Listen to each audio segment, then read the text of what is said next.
Halo Tantes, welcome back with me Siti Rif Malam di channel Tante Malam. Mendaki gunung bukan sekedar perjalanan fisik dari titik nol ke puncak. Ia merupakan sebuah dialog antara ambisi manusia dan keheningan alam. Banyak yang bilang Gunung Lawu bukan sekedar gundukan tanah dan bebatuan. Ia adalah sebuah gerbang. Bagi masyarakat Jawa, Gunung Lawu adalah tempat yang paling sakral, sekaligus yang paling berbahaya jika tak tahu cara bersikap. Di antara jalur pendakian Ceto dan Cemoro Sewu, ada satu titik yang namanya saja sudah cukup membuat bulu kuduk berdiri. Pasar Setan. Malam ini kita akan membahas sebuah kisah nyata, bukan sekedar rumor, tapi pengalaman yang dialami oleh seorang pendaki yang bisa kita sebut namanya adalah Bagas pada tahun 2018. Sebuah perjalanan yang awalnya bertujuan untuk mencari ketenangan, justru berakhir dengan tawar-menawar nyawa di pasar yang tak terlihat oleh mata telanjang. Pasar Setan, Gunung Lawu. Begini kisahnya. Jadi si Bagas ini mendaki bersama 3 temannya, Reno, Diki, dan satu pendaki perempuan bernama Arin. Mereka memilih jalur Cetoh, jalur yang dikenal paling panjang, paling mistis, tapi paling indah. Sejak di base camp, firasat buruk sebenarnya sudah muncul. Arin ini sebenarnya merasa berat untuk melangkah. Dan langit Cetoh hari itu berwarna merah tembaga. Bukan oranye senja yang cantik, tapi merah yang intimidatif. Seorang juru kunci di bawah sempat berpesan kepada mereka, "Nanti, kalau dengar suara ramai seperti pasar, jangan menoleh. Kalau ada yang melempar koin atau batu, ambil, tapi jangan dibuang. Dan yang paling penting, jangan pernah merasa lebih besar dari gunung ini." Tapi yang namanya anak muda, jiwa mereka itu terkadang menganggap remeh tradisi. Lalu mereka berangkat pada pukul 10 pagi, tanpa tahu bahwa malam itu adalah malam Selasa Kliwon. Perjalanan mereka menuju pos 3 berjalan normal.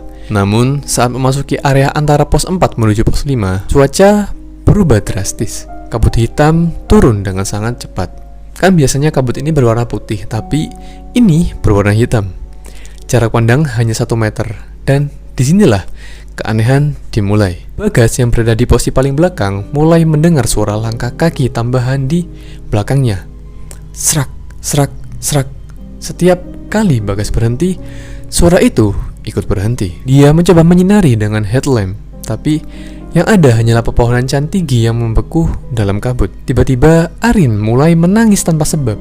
Dia bilang dia melihat orang-orang berdiri di balik pohon, memakai pakaian adat Jawa lengkap, tapi wajah mereka ini rata. Suasana mulai mencekam. Mereka terpaksa mendirikan tenda di area yang seharusnya tidak boleh untuk bermalam, karena tenaga mereka terkuras habis oleh berat yang tak kasat mata. Setelah tenda berdiri tanpa banyak acara, mereka langsung tidur, karena mereka pikir keadaan ini sudah tidak kondusif lagi. Pada tengah malam pada pukul 1.30 pagi hari, Bagas terbangun karena suara yang sangat bising. Dia pikir ada rombongan pendaki lain yang lewat gitu, tapi suara itu terdengar aneh dan tidak asing. Itu adalah suara ribuan orang yang sedang bertransaksi. Ada suara penjual sayur, suara pandai besi, hingga suara gamelan yang sayup-sayup. Penasaran yang mengalahkan logika, Bagas mengintip keluar tenda. Dan di sana, di hadapannya, area padang sabana yang tadinya kosong kini dipenuhi oleh bayangan hitam yang berlalu lalang. Mereka seperti manusia tapi bergerak sangat kaku. Tiba-tiba, ting, sebuah koin kuno terjatuh tepat di depan kaki Bagas. Dari kegelapan muncul sesosok wanita tua dengan punggung bungkuk. Wajahnya tertutup dengan caping. Tanpa bicara, wanita itu menunjuk koin tersebut. Seketika Bagas teringat pesan dari juru kunci yang ada di bawah tadi. Ambil koinnya, berikan sesuatu sebagai gantinya. Dengan tangan gemetar, Bagas mengambil koin itu dan memberikan sebungkus biskuit yang ada di kantong jaketnya. Wanita itu tersenyum, sebuah senyum yang merobek pipinya hingga dekat telinga, lalu menghilang di telan kabut. Ketakutan Bagas memuncak saat dia kembali ke dalam tenda. Teman-teman Bagas ini seketika tidak ada dan tenda itu kosong. Bagas ini sendirian di tengah pasar makhluk halus. Bagas berlari sekuat tenaga tanpa arah.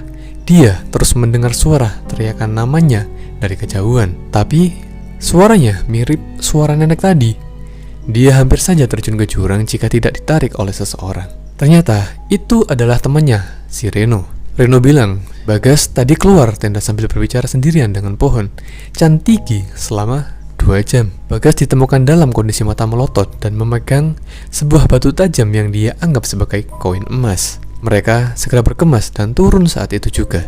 Tanpa menunggu pagi, sepanjang jalan turun, mereka melihat pasar itu masih ada, berjajar di sepanjang jalur pendakian. Seolah-olah para penghuninya ini sedang menonton mereka sedang pulang. Bagas berhasil turun, tapi dia membawa oleh-oleh yang tak diinginkan. Selama sebulan setelah pendakian, dia selalu mencium bau kemenyan setiap pukul 1 malam. Koin kuno atau batu tajam yang dia ambil masih dia simpan, karena setiap kali dia mencoba membuangnya, benda itu selalu kembali ke dalam tasnya. Gunung Lawu dan pasar setannya mengajarkan kita satu hal. Kita tidak pernah benar-benar sendirian di alam liar. Ada dimensi yang berhimpitan dengan langkah kaki kita. Jika kalian berniat mendaki Lawu, ingatlah, jaga lisan, jaga hati, dan jangan pernah mengambil apapun yang bukan milik kalian.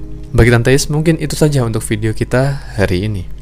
Jika kalian memiliki saran untuk video selanjutnya, kalian bisa menulisnya di kolom komentar. Dan jangan lupa untuk like, comment, dan subscribe channel ini supaya dapat lebih berkembang ke depannya.